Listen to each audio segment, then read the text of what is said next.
everyone to the Mindful Magazine channel. Today I have with me Hanna Amanda. Thank you so much for coming on my channel. Yeah, thank you so much. Yeah, I'm going to introduce her a little bit. She is the owner of Savant Magazine, and this is a magazine that focuses on fine, ethical fashion and authentic living. So, Hanna Amanda, could you tell me a little bit more about yourself and how you started the magazine? Yeah, with pleasure. So I am Hanna Amanda and I'm the brand director of Savant Magazine, which is a carefully curated platform covering a range of ethical and sustainable fashion and beauty brands, and that takes a peek into slow living as well. So I would say the magazine today manifests itself as a counter-reaction to today's speed culture and guides us to things that truly matter to us in this day and age. And to go a bit back in history, I founded the magazine in 2015 as a final major project at university. And that time I studied in London, in the outskirts of London, in UCA.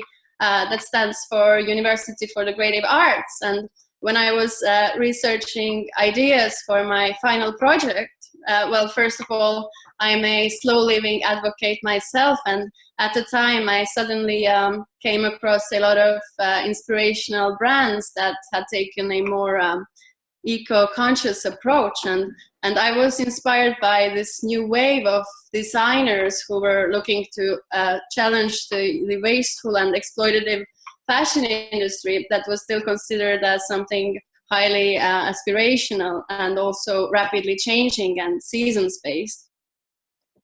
So it was me wanting to publicize and showcase these conscious brands, and for these brands to have their place in the media.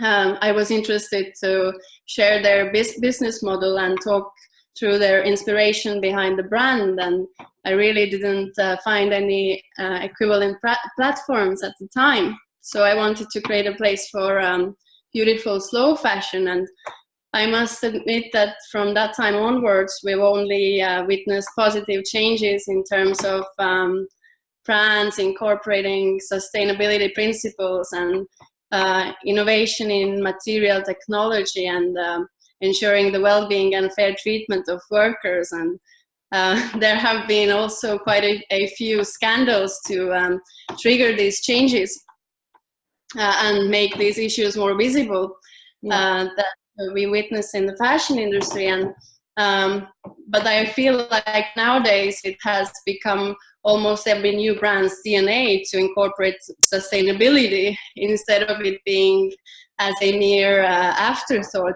as it was in decades back or even a few years back. So I'm proud to see a positive change that brands are more interested in incorporating a social mission, for example, supporting the victims of domestic violence or marginalized women, and offering these women jobs in smaller factories or communities so they can feel secure and valuable again. Oh wow, so that's really inspiring, because to be honest, when we're shopping, when I go shopping even, you don't really check where the clothes are coming from, or you know, or what's behind the clothing. And what would you say what could you recommend everyone to, how can you do mindful shopping? What can you pay attention to when you go to the store or when you shop online? Yeah, absolutely. So I would like to define mindful or slow fashion in the first place, because when we talk about it today, then it's about consuming and creating fashion consciously with full awareness and deeply taking its social, environmental and economic impact into account. And I would say slow fashion packs the fashion system into the wrapping paper of integrity. So the environmental and social awareness connects with the lightness of fashion and the lust of fashion, of wearing those beautiful clothes that we as women have always loved to adorn ourselves with. And simply also to define our socioeconomic statuses. Of course, we know the purpose of fashion, but to understand slow fashion, we have to understand its social, environmental, and economic impact as well. Yeah, so that covers kind of the whole picture of the whole process of the clothing. Absolutely. Okay. That's not just what we see and what we feel good in, but we have to consider who made my clothes and what are the materials, where they come from. So there's a whole new degree of aspects we should consider. So I would actually like to encourage a different way of making a statement with fashion that sets at the very core the understanding that choosing what we wear actually carries some weight, and it's about time we embrace returning to a personal relationship with fashion. And I have personally listed a few steps in a recent article for becoming friends with slow fashion. So here are my few tips. I have listed 7 tips to the readers as well. Okay. So if you're ready. First, identify your personal style and only shop with intent. It means that we definitely all have a general theme in our wardrobe. We know what are the garments that we feel good in. Like most of us are maybe more playful, but there are people who are conservative and classic and have only very specific fabrics and cuts that they feel good in. So definitely first identify the general theme of your wardrobe, and the next time when you're shopping, actually only shop for those items that you already feel and look good in. So less attention and focus will go into impulse purchases. So a lot of women have those, I think. Definitely. My second tip definitely goes together with that as well. It's I recommend to take a shopping detox to reflect a bit upon your consumption habits, because we are emotional creatures. So sometimes when we feel bad, we just want to browse the stores, and obviously we end up buying a lot of items that maybe end up at the bottom of our wardrobes, and we never even wear them, so they will end up in the landfill. But I just feel like it's useful to take a very reasonable period of a month or 2 when you actually avoid shopping and you use the items that you already have. So you will find out if you actually shop because of your, like, to boost your mood, or there's something else behind it psychologically. And of course, we women, we all do it.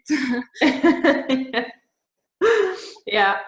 Or people can even change their clothes, you know, they can make something themselves on the clothes they already have. Maybe that would be an idea as well. And every time I take this detox, I actually discover that, oh, I have so many items I've never even worn.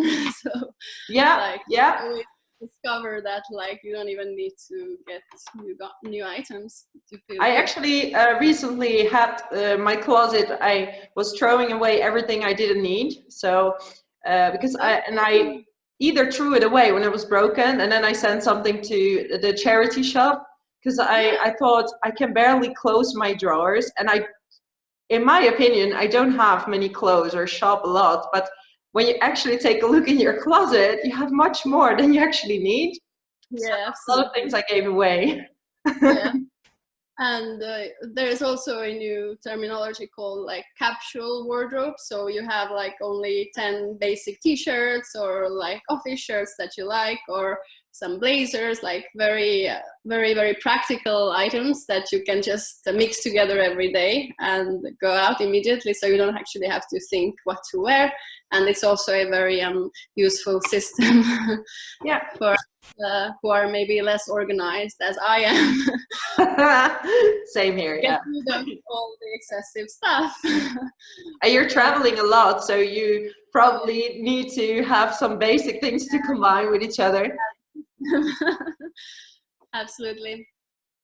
Also, what I'd like to recommend is to get to know your materials, vocabulary, and to find out what are the natural materials, what are the synthetic ones, and obviously we should wear more organic textiles like organic cotton or hemp, or there are actually entirely new materials out there which are very exciting, such as Pinatex, which is pineapple leaf fiber leather that some brands even craft shoes from nowadays. So there are like varieties of vegan leather that have ditched the ugly side effects of the real leather and its detrimental effects, like of its consumption. So you can always rely on Oecotex certified labels, which means that the fabrics have already passed a standardized quality control. And there are like a lot of new materials coming out almost every month. So even I'm surprised sometimes that. Wow, it's really amazing that things are changing in the fashion. And how can people, for example, check the material of some clothing? Can they see it in the, is it in the clothes, you know, in the labels, or? Yeah, absolutely. I recommend to read the made in labels first, and then also pay close attention to the inside labels of garments, because usually it's stated there. Or there is a certificate called GOTS, which is means that the garments are global organic textile standard certified. So these labels are usually accessible to all of us when we shop for clothes, and also the information is available online. Also, I recommend to prefer locally produced conscious brands. Of course, it's stating the obvious that most of the made in labels are something like made in Turkey or Bangladesh. But luckily, a new wave of brands have taken the production closer to home again, and we can be sure that made in the UK means actually made in the UK. So there are labels now changing again the production system from third world countries back closer to home. So it's also a positive change. But we also understand why it's easier said than done, because obviously it's more costly to introduce like smaller production quantities, and it's definitely more costly. Yeah. But maybe that's why people should shop less and maybe spend a little bit more money on good clothing. That could be a solution. Yes, absolutely. And do you know some brands, for example, that have their industry closer to Europe or USA or? Absolutely. I actually like a lingerie brand called Amela, and they are based in the UK. So they are very closely supervising their own production, and they also have incorporated some social mission, or they probably even donate some percentage of their profit to marginalized women or another initiative to support the vulnerable women. And they make their lingerie of organic cotton, so I definitely I'm a supporter of their initiative. And also a very interesting one is a Danish label called Capsule, and they design the clothes in Denmark, but they have interestingly set up their production in prisons in Peru and Thailand. So they're actually supporting a social cause, because they provide jobs to the female inmates, and they're getting these women are of course getting something back. They're feeling valuable again, and they can they can do something with their free time. So it's a very, very, very interesting initiative, I believe. Yeah, because then maybe after they leave the prison, they have a chance of getting a real job because they already have some experience. Yeah, they've been provided with some real skills, and of course, it's very, very, very, very. Yeah, yeah, because why do you think, and what do you think about it, all the third, or we call it third world countries, but or less developing countries, but in a way there's not really a definition for it, but what do you think about the fabrication in those countries and how people are treated? Do you think there would be eventually a solution for that, or?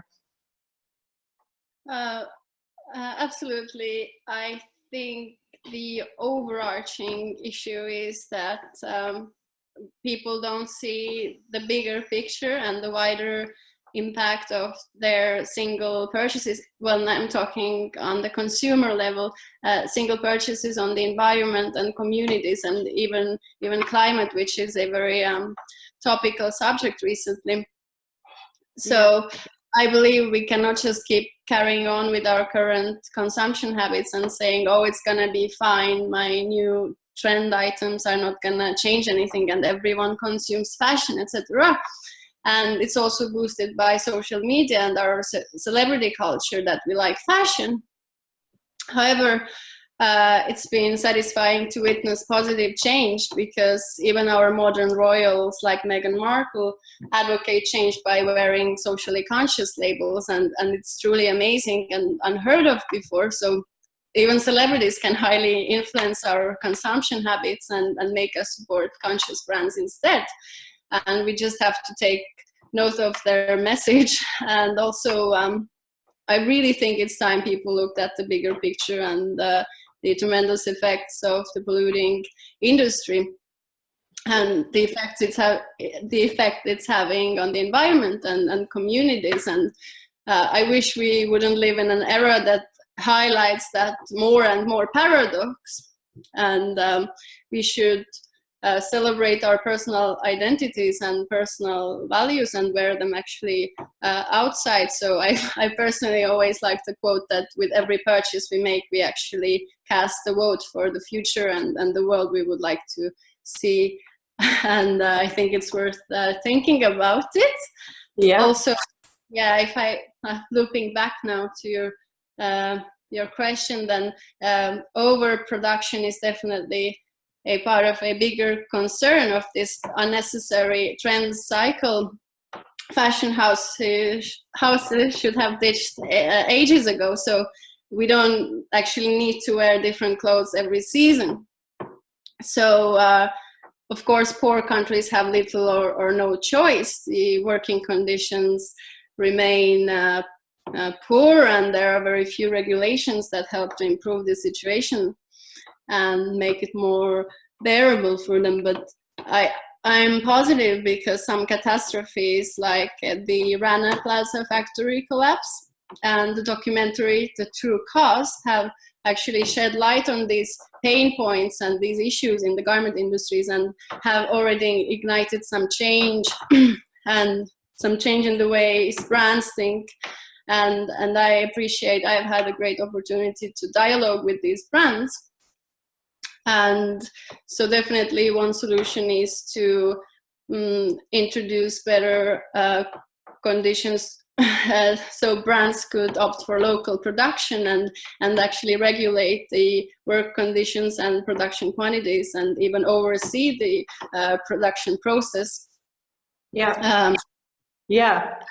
Because I think even like the people there need the jobs maybe too. So would it be also good to just improve the situation there, because it has two sides, isn't it? Yeah, like, no, absolutely. Yeah, one side is they need the economy for them, and we need the economy. And actually, I think the Western countries can afford to earn a bit less. Of course, the fashion industry has a lot of money to improve those conditions where they're actually producing the garments, but why they don't want to do it, because they want to sell their products at a very low price point. So I think there's also an issue with the low cost of fast fashion. Yeah. That's also so that's the mass production, maybe all the monopoly or the big chains that are selling for t-shirts for €3. Those are maybe then the signaling clothes that come from those areas. Yes, absolutely. I also believe that the industry, or like high street brands, and that there are like bigger monopolies behind it. So it's not so easy to change the system, and we have to start from somewhere. Yeah, absolutely. And you're changing. Well, it's good. You know, you're doing the same thing, me for general mindfulness, and you're also part of the fashion mindfulness, and you start with telling the people how it actually works and awaken them to change their shopping habits. And after they read your magazine, they might change their minds. And just before we continue, can you tell everyone what is the website to your magazine so they can read more about this? Yes, absolutely. It's www.savant and with a hyphen magazine.com. So, okay, so savant-magazine.com. They can find your website. Fantastic. So if you want to read more about all this, because you're publishing about a lot of things, could you tell me a bit more about what you're publishing about? So maybe some of the categories, and who are you trying to reach with your magazine? Yeah. So the magazine's purpose overall is to spread awareness about mindful and meaningful living, conscious consumption, and sustainable fashion, and also introduce the contemporary makers gearing forward change in the core values of the fashion system and other linked lifestyle industries, as these are always interrelated, such as the food industry and architecture, waste-free living, mindful travel, and so forth. So we are catering for a global audience, mostly female, between the age range of 25 to 35, and it's a global international LOHAS category audience. So this stands for lifestyles of health and sustainability, and it's actually a separate market and a very niche market, I would say, but we are also inspirational. So we cater for people who are only aspiring to pursue a more mindful lifestyle as well.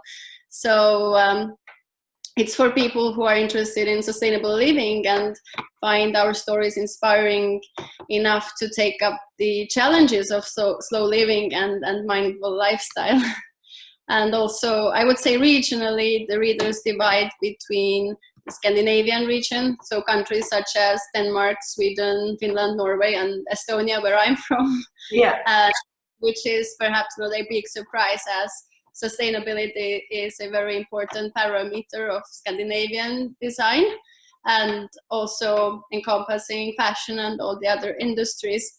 And I initially started the magazine in the UK, so we boast a wide audience from the UK as well, and also other parts of West Europe, such as Spain, Italy, France. And now I've noticed that 1/3 of readers come from the US and Australia, which was perhaps surprising to us. But of course, we are catering to people who are worldwide. And we do cover a wide variety of lifestyle topics. We're always on the hunt for news regarding sustainable and waste-free living, travel, food, and eco-cosmetics. Sometimes we're even testing new brands. Oh, that's nice. Absolutely.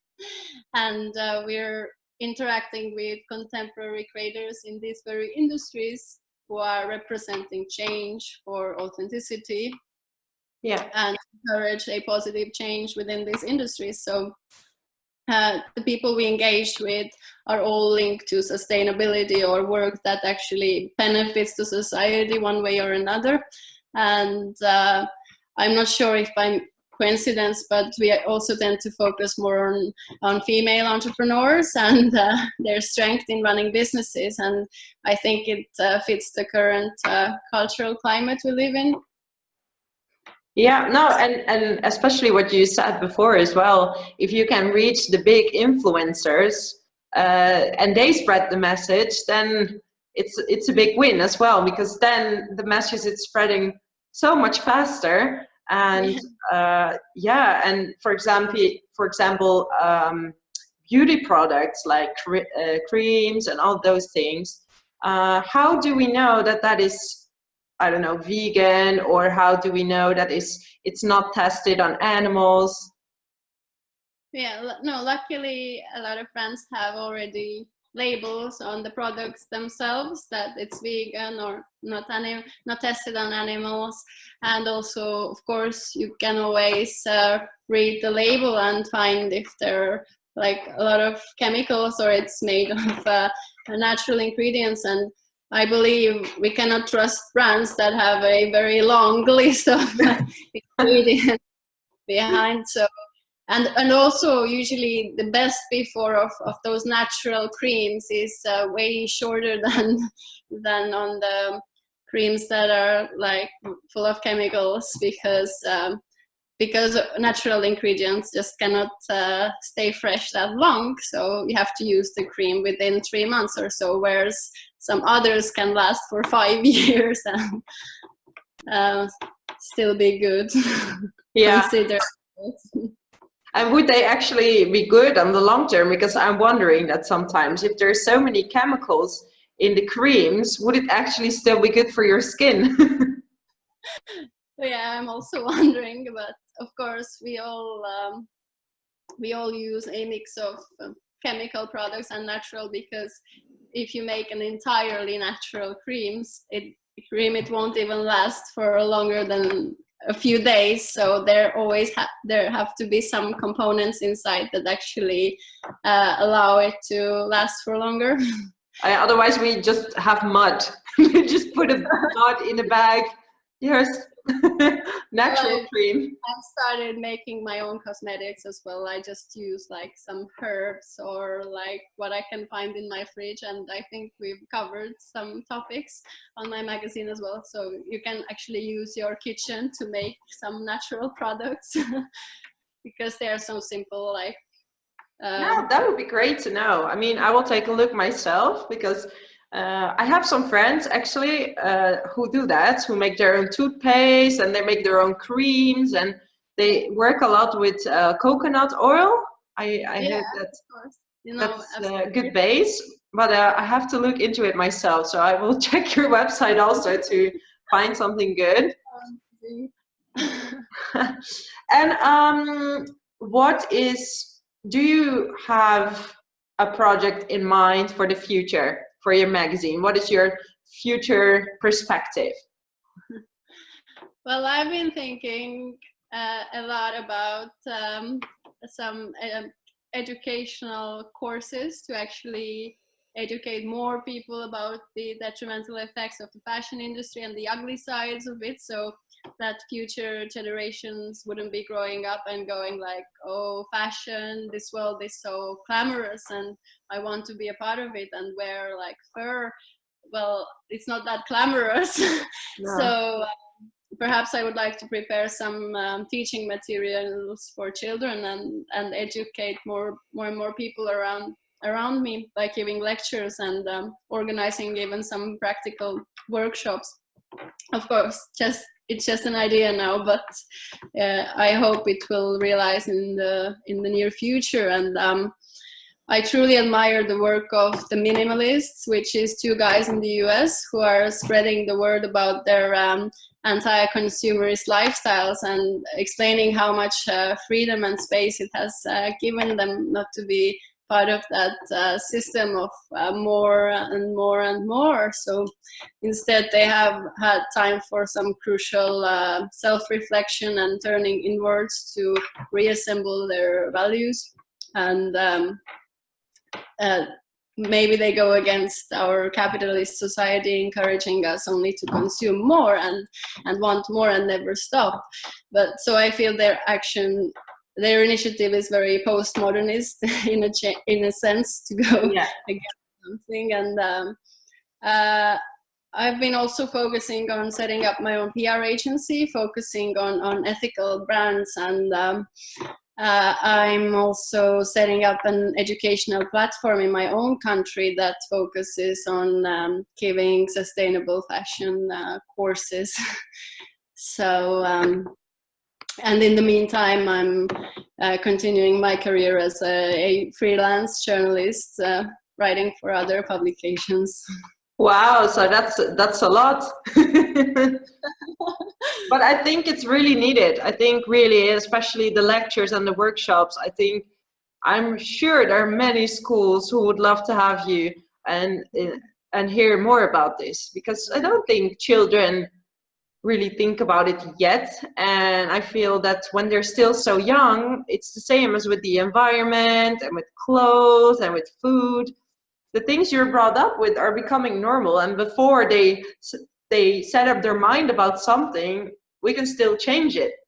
Yeah, it's about really giving them an option to have a different thinking about their values, and maybe reflecting upon their consumption habits or their parents' consumption habits, so we can really kind of influence it early on. Yeah. And also it's good to incorporate their parents as well. But yeah, I've been thinking to contact some schools and to start with my initiative. I think you should do it. I think it's a really, really fantastic idea, because I haven't heard, you hear about the brands that are doing all the organic work, but a lot of times when you hear about organic or sustainable, people say expensive, but they also need to realize what's behind the whole process. And no, absolutely, I do agree that we shouldn't get intimidated by the little higher price tag of fair fashion, because the price is not actually expensive, but exactly right, because these transparent prices also ensure the working conditions are high standard, and no one has been treated unfairly during the production of your fashion items. So and I really believe that most brands already are supporting a lot of wonderful social initiatives. So if we wear these brands and they get more visibility, it's a win-win situation for everyone. Yeah, and are there some online stores as well, or do you know some brands that have some of the sustainable clothing, so people can find it online? Or I have noticed that there are more sustainable marketplaces now online, but I'm really even struggling myself to find some physical stores. But I've heard there's a new one open in Tallinn, so in my second hometown, and definitely the brands it's easier for the brands to be just present online first and see like how their sales are going. So it's always more difficult to set up an actual physical store. So, but when we keep supporting them, then obviously they can have this future prospect in mind. And I recommend to look up a platform called Mammoc, and they only have sustainable brands there and a lot of information available.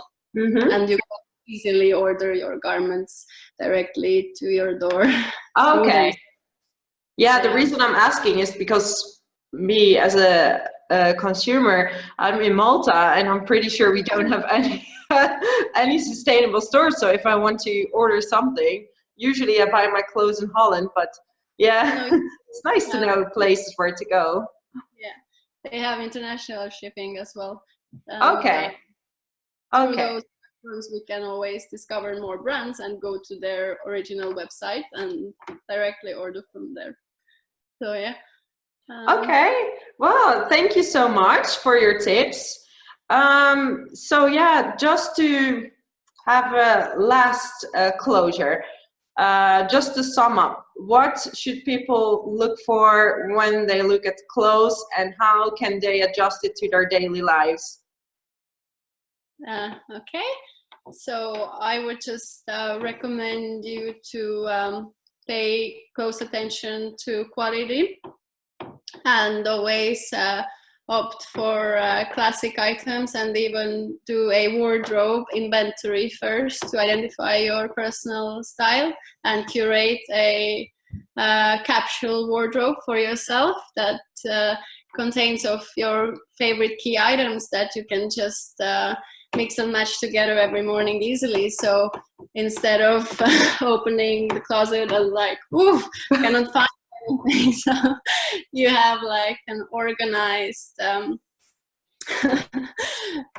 organized closet waiting for you, and it's also then easier for you to prepare for the day. And that's really like where I personally started paying close attention to quality and the items I like, because the things we like are usually the ones we actually wear the most and that suit us the best. So I only started looking for those specific fabrics and cuts that I already liked, so it's easier to form that capsule for yourself. And I do recommend to pay attention to the brand's operational policies and what is told about them in the media. For example, H&M has gotten some pretty bad a reputation now, or Zara, so I wouldn't really recommend wearing these the brands that go against your personal value system. And also look for smaller labels that are global organic textile standard certified, so this guarantees that your textiles even are made fairly and ethically, and that the brands have incorporated a guarantee of fair wages for their workers as well. And I do believe all the information about the brands is already freely and transparently available, so we can all do our research online.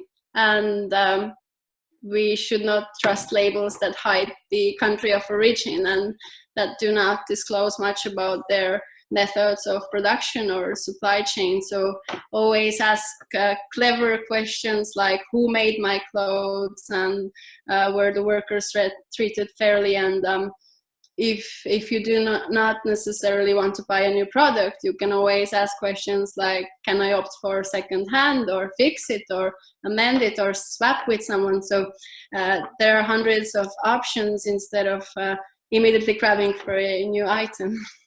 Okay, thank you so much, because I learned a lot actually.